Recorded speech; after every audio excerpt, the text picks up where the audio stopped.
今回は木原龍一さん対戦パート6をお届けします。この動画から初めてご覧になる方のためにここまでの流れを短くお伝えします。木原龍一さんはシングルからペアへ転向し、高橋成美さん、須崎美優さんとの時代を経て2度のオリンピックを経験しました。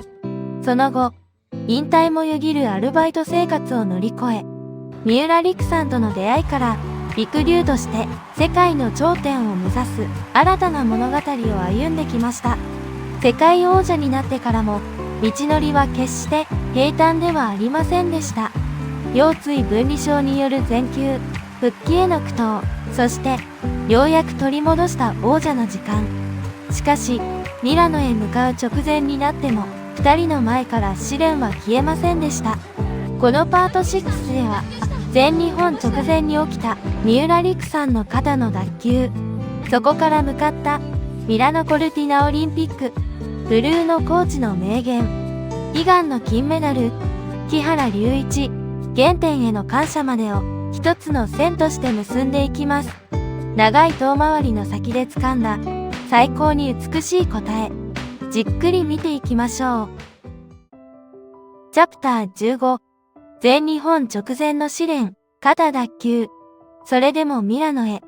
そしてミラノへ向かう最後の大事な舞台。走行の意味も重なる2025年12月の全日本選手権で、陸竜にはまたも大きな試練が襲います。それは本番の数十分前、緊張感が張り詰める試合直前の6分間練習の最中でした。三浦璃来さんがまさかの肩の脱臼。あまりにも信じがたいアクシデントに会場の空気が一気に凍りつきます。ここまで何度も怪我や離脱を乗り越えてきた陸竜。ようやくたどり着いた全日本の舞台で、しかもミラノ目前のこのタイミングでまたしても試練が襲う。その現実はあまりにも残酷でした。それでも2人はそこで心を折りませんでした。積み上げてきた時間、支え合ってきた日々、そしてどんな苦境でも前へ進んできた2人の歴史がここでも2人を支えます。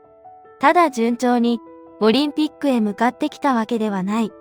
最後の最後まで陸竜の道は試され続けていた。だからこそこの先のミラノで起きることはただの結果ではなく、2人の人生そのものを背負った物語になっていくのです。そして迎えるのは、いよいよ2026年ミラノコルティナオリンピック。数えきれない試練の先に、2人はリンクへ向かいます。チャプター16、ミラノオリンピック。5位発進からの大逆転。金メダル。そうして迎えたのが、伝説の舞台となる2026年ミラノコルティナオリンピックでした。この奇跡については、すでに多くのメディアで語り尽くされているので、言葉少なにお伝えしましょう。まず団体戦。陸竜は、チームの大きな柱として滑り、日本は銀メダルと好スタートを切ります。そして、個人のペア、本戦では、ショートでミスが出て、順位は5位。でも、ここからが木原龍一という男の真骨頂です。度重なる怪我、異常な宣告、そして数えきれないほどの挫折。その度に、彼は不屈の精神で幾度となく這い上がってきました。オリンピックで初めて見た人には強烈な感動があったことでしょう。でも、この木原龍一大戦で見てきたように、彼のこれまでの歩みを知っている人なら、誰もが感じていたはずです。この逆境こそが、木原龍一伝説を完成させるための序章に過ぎないことを。そして、それを誰よりも強く確信していたのは、長年、苦楽を共にしてきたブルーのコーチをはじめとするチーム陸竜の全員でした。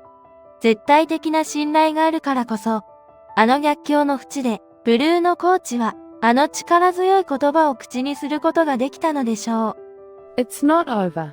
まだ終わっていない。ショートプログラム終了直後、落ち込む木原さんに対し何度も繰り返した言葉でした。そして迎えたフリー当日の朝もブルーのコーチは語りかけます。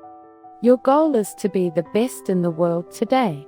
今日、世界一になろう。順位や点数ではなく、今日、この日、世界で一番の演技をしよう。その言葉が、二人の闘志に火をつけました。さらに、Don't worry about being the best in the world. Just be yourself and have each other. 世界一になろうなんて、心配しなくていい。ただ、自分らしく、ありなさい。そして、お互いがいれば、それで、いいんだ。この言葉を受けた三浦さんも、木原さんに対して、今日は隆一くんのために滑ると伝え、それに対して木原さんが、いや、二人のために滑ろう、と返したというエピソードも、チームの強い絆を象徴する名シーンとして語り継がれています。揺るぎない絆に支えられ、二人は再び奇跡を現実へと変えるため、最後のリンクへと滑り出します。フリーで、りくりゅうは大逆転します。歴代最高得点を叩き出し、日本ペア史上初のオリンピック金メダルに輝きました。リンクの上、木原隆一さんの瞳には、すでにこらえきれない涙が溢れていました。滑り終えた瞬間、解き放たれた感情。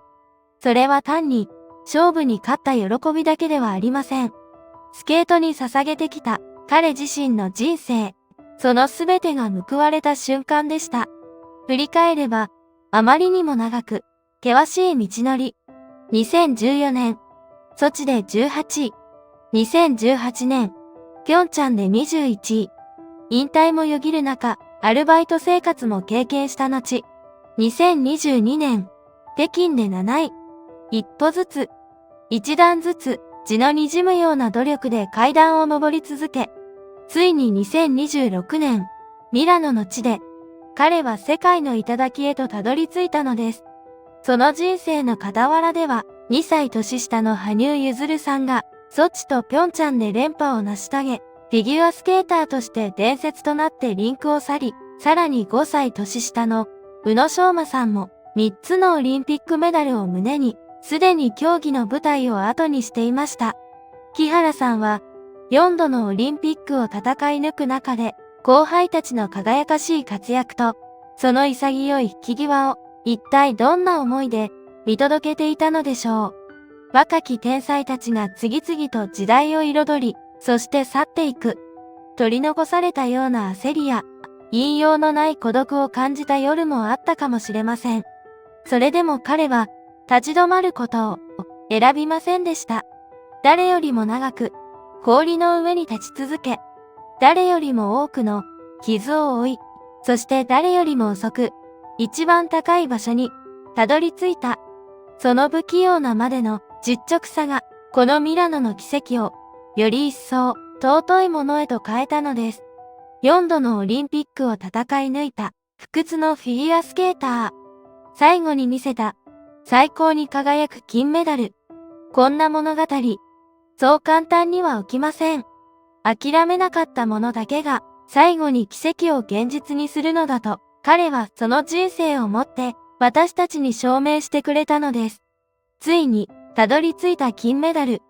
けれど、木原隆一の物語の本当の深さは、ここで終わりではありません。なぜ、この金メダルがここまで尊いのか。なぜ、この栄冠がただの快挙ではなく、木原隆一さんの人生そのものに見えるのか。その答えは、この後に続きます。いよいよ次回パート7は、木原隆一大全シリーズの最終章となります。この金メダルがなぜここまで尊いのか。その本当の意味を最後に丁寧に結んでいきます。原点への感謝。木原運送に滲む優しさ。今後の陸流の夢と目標。そして、木原隆一という人の本質。ここまでのすべてが、なぜこの金につながったのか。その答えをシリーズ最終章で見届けていきましょう。いいねとチャンネル登録をいただけると、次回の動画の通知が届きますので、ぜひお願いいたします。メンバーシップも、ぜひ応援いただけると、とても励みになりますので、どうぞよろしくお願いいたします。ご視聴ありがとうございました。